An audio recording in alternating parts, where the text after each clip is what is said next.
saya Yuda Khalil. Kemudian kami akan menanyakan data diri dari Bapak Hedi. Nama lengkap Bapak? Agus Heri Kristianto. Usia Bapak? 30 tahun. Bapak ada kalau mengajar sudah berapa tahun? Udah lama ya, dari tahun 2009 setelah lulus sekolah. Sampai sekarang. Berapa tahun Pak? Ya kurang lebih hampir 20, kurang lebih belasan tahun lah ya. Iya, udah tahun ya. Iya. Nah, Bapak sebelumnya perguruan tingginya dari mana? Sama dari Unindra juga. Iya, ada jurusannya Bapak? Jurusannya biologi. Iya, jurusan pendidikan biologi juga ya Pak ya. Baik, kita langsung ke pertanyaan aja ya. Apa yang Bapak ketahui tentang teori evolusi? Teori evolusi itu apa ya? Jadi dia semacam perubahan ya dari masa yang dulu sampai sekarang, dan itu banyak prosesnya gitu. Jadi kalau misalkan dilihat dari urutan, sebenarnya sih dia bukan dari bawah ke atas atau dari kiri ke kanan, tapi dia lebih cenderung seperti pohon. Jadi seperti ranting pohon lah gitu.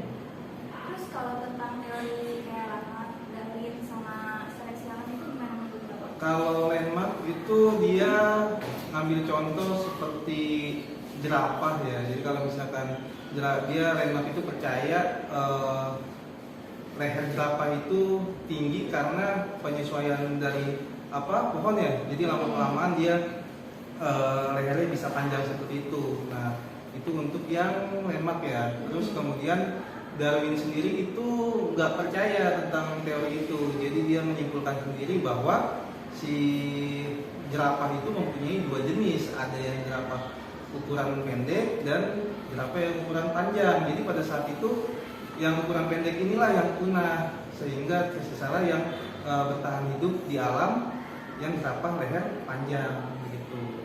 Kalau untuk seleksi alamnya sendiri ya itu ini ya. Jadi bagaimana si makhluk itu hidup itu sendiri bisa beradaptasi terhadap alamnya. Bagaimana si makhluk hidup itu yang tadi dibilang salah satunya si jerapah leher pendek, dia nggak bisa beradaptasi pada alamnya sendiri, akhirnya dia punah gitu. Terus menurut Bapak ada nggak sih keuntungannya jika kita tuh mempelajari teori evolusi ini? Keuntungannya sih semua pelajaran pasti ada keuntungan ya, dan kita jadi jadi tahu gitu gimana proses terbentuknya manusia sampai sekarang ini yang sempurna ya kan. Kan dulu kan disamakan dengan kera ya, atau apa namanya manusia purba. Jadi dari tidak mempunyai dagu begitu kan, sampai sekarang kita bentuknya sempurna seperti ini. Terus yang Bapak ketahui lebih dalam tentang manusia purba itu apa? Manusia purba ya otomatis itu manusia pada zaman dahulu ya, yang mungkin dari bentuk fisiknya juga yang jelas berbeda gitu kan.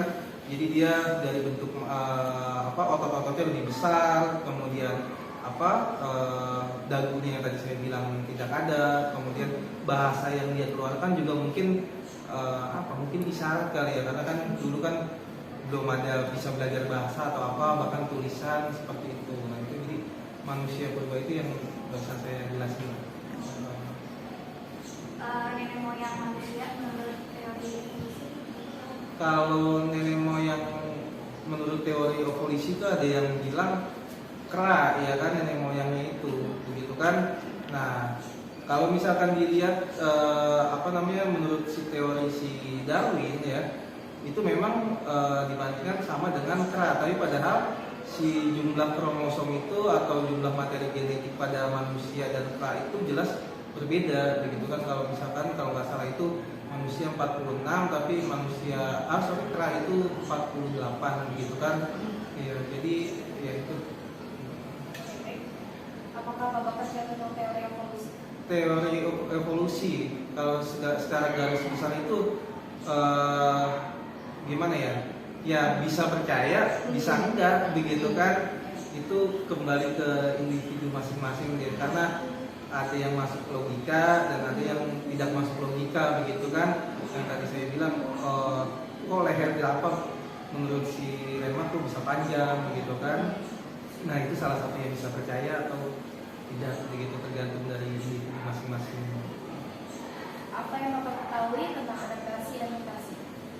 Kalau adaptasi itu ya penyesuaian lingkungan gitu kan. Jadi misalkan kita tidak bisa beradaptasi, termasuk manusia ya, jadi kan makhluk hidup begitu kan, ya kita akan punah begitu.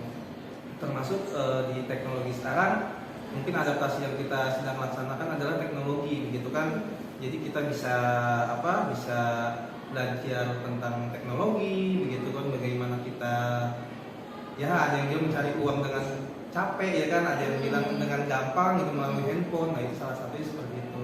Kalau untuk mutasinya sendiri ya dia hanya perubahan gen ya, jadi artinya ya makin kesini ya makin ya inilah perubahan gen lah kalau mutasi itu. Kalau boleh tahu, agama Bapak sendiri itu apa? Alhamdulillah Islam. Terus apakah agama Islam itu mendukung teori evolusi yang Bapak ketahui? Agama Islam mendukung teori evolusi atau tidak ya? Ya, jadi menurut agama Islam kan Bapak Jadi yang tadi saya bilang berarti ya bisa iya bisa tidak ya. Karena mungkin kalau saya pribadi, kalau dilihat dari belajar sih mungkin ya masuk di akal juga sih begitu kan. Tapi kalau misalkan orang lain berpersepsi lain tentang agama, berarti dia berkata tidak ya, tidak digarisbawahi dengan Islamnya sendiri gitu. Kalau saya pribadi secara ini ya bisa aja. Nah, menurut Bapak di agama Bapak sendiri ini manusia pertama itu? Manusia pertama menurut agama Islam mungkin ya, menurut Di dalam Al-Quran. ya itu Adam dan Hawa ya.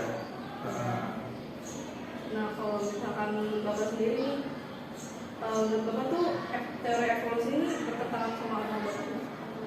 Kalau bertentangan sih gimana ya? Ya kurang ini juga sih ya kalau misalkan secara dalamnya begitu kan. Tapi kalau misalkan ini selagi masuk akal begitu kan, ya nggak masalah menurut saya begitu. Cuma kalau misalkan hadis ya atau apa ya saya kurang paham kali ini. Nah, menurut Bapak nih, kalau misalkan teori evolusi ini diajarkan ke sekolah masih layak nggak? Teori evolusi sebenarnya sudah nggak diajarkan lagi ke sekolah, ya kan? Jadi bisa ke sekolah ya. Iya. Beda dengan kuliah, mungkin kuliah masih. Tapi saya juga mungkin kalau misalkan SMK ini sepertinya di materi itu sudah nggak ada ya, mata pelajaran evolusi itu nggak ada, begitu kan? Mungkin juga saya pernah ketemu pada saat SD atau SMP saya belajar evolusi itu. Dan sekarang juga nggak tahu, makin kesini kurikulum makin berbeda, gitu kan? Jadi yang tadi saya bilang SMK ya paling dia hanya mempelajari tentang keahlian dia di bidang kesehatan gitu. Saya kan SMK kesehatan gitu kan, ada juga buku biologi kesehatan gitu. Mungkin buku biologi kimia atau SMK IPA atau IPS mungkin ada juga gitu. Tapi kemungkinan besar sepertinya sudah tidak ya, mungkin hanya di kampus kali ya gitu. Nah, Bapak tahu nggak tentang Zionisme, feminisme, Oh itu Illuminati, Dajjal. Kalau itu teori-teori konspirasi yang beredar pada saat ini? iya, kalau itu yang kemarin saya bilang juga sempat ini misalkan pertanyaan bisa saya jawab atau tidak begitu kan ya. Iya. Kalau misalkan untuk pertanyaan itu mungkin saya tidak bisa jawab. Terus tadi yang sudah Bapak jelaskan gitu mengenai teori evolusi. Nah, teori evolusi ini Bapak tuh sebenarnya dari kalangan yang mendukung adanya teori evolusi kah? Terus menolak atau di tengah ragu-ragu gitu. Terus alasannya tuh apa ya? Oke. Kayak tadi pertanyaan bersama ya.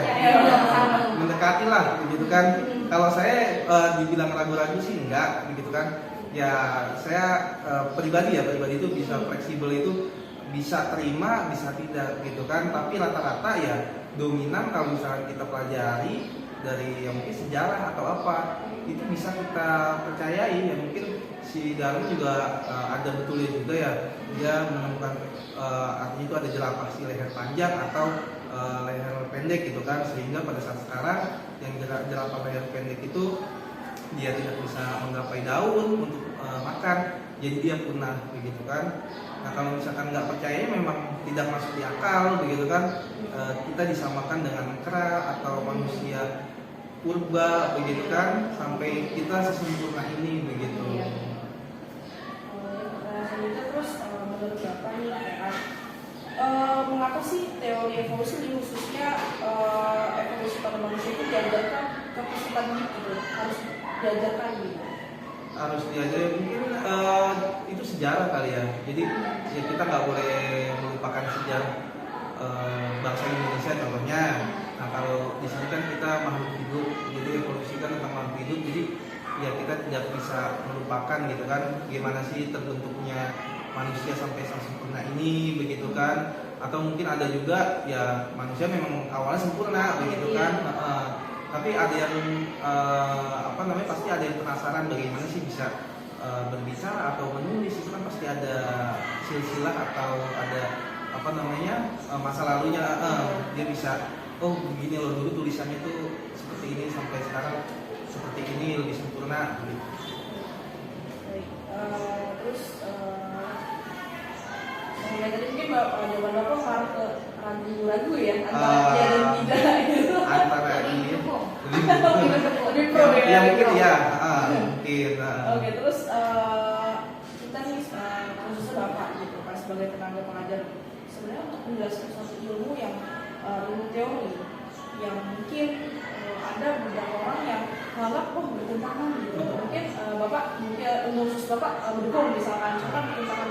Nah itu gimana Pak menyampaikannya peserta didik tapi itu bertentangan dengan agama yang dia misalkan Bapak anut gitu. Karena kan tadi kan setelah dijelaskan memang teori-teori kalau misalkan manusia ini berasal dari kera, tapi di sisi agama kita dari Adam dan Hawa, itu gimana Pak? Iya, jadi kalau misalkan sesuatu yang bertentangan, artinya misalkan kita menyampaikan sesuatu ke peserta didik, ya tentunya kita harus tahu dulu dong ya kan, ini benar atau tidak begitu kan. Nah kalau misalkan benar ya kita sampaikan, tapi kalau misalkan tidak begitu kan ya tidak perlu kita sampaikan. Apalagi sebenarnya kalau misalkan tentang agama itu sensitif ya. Jadi kalau saya pribadi, agama kemudian fisik gitu kan, itu membuat manusia atau misalkan peserta didik kita sampaikan seperti itu pasti ada ketersinggungan gitu. Jadi ya kita kembalikan tadi ke peserta didik, ya kamu boleh percaya boleh tidak seperti itu, tapi kita nggak menekan dia atau menjudge dia begitu. Bukan lagi kita kembali kamu harus ragu-ragu, enggak begitu. Siapa tahu dia jadi profesor kan, dia melakukan penelitian, tiba-tiba apa yang dia praktekkan sama seperti misalkan si Darwin atau Remarque begitu.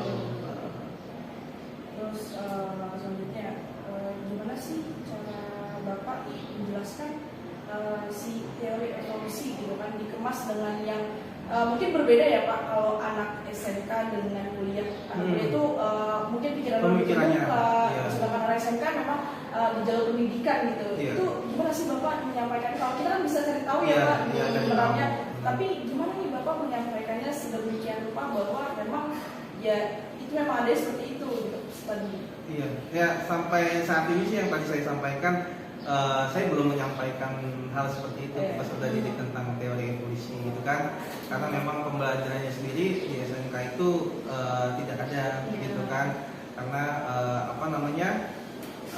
kita belajar sesuai dengan KD atau misalkan silabus RPP yang kita ajarkan gitu kan. Nah tapi kalau misalkan ada siswa yang bertanya tentang seperti itu ya kan, ya mungkin ada ya, cuma kita jawab juga dengan teori-teori yang sudah ada begitu kan, seperti yang Remarque kita jelaskan atau misalkan si Darwin begitu. Dan memang kembali lagi ke peserta didik gitu. Iya. Ada lagi? Baik, terima kasih Pak Heri atas waktunya sudah mau kita wawancarai tentang evolusi. Sekian, wassalamualaikum warahmatullahi wabarakatuh.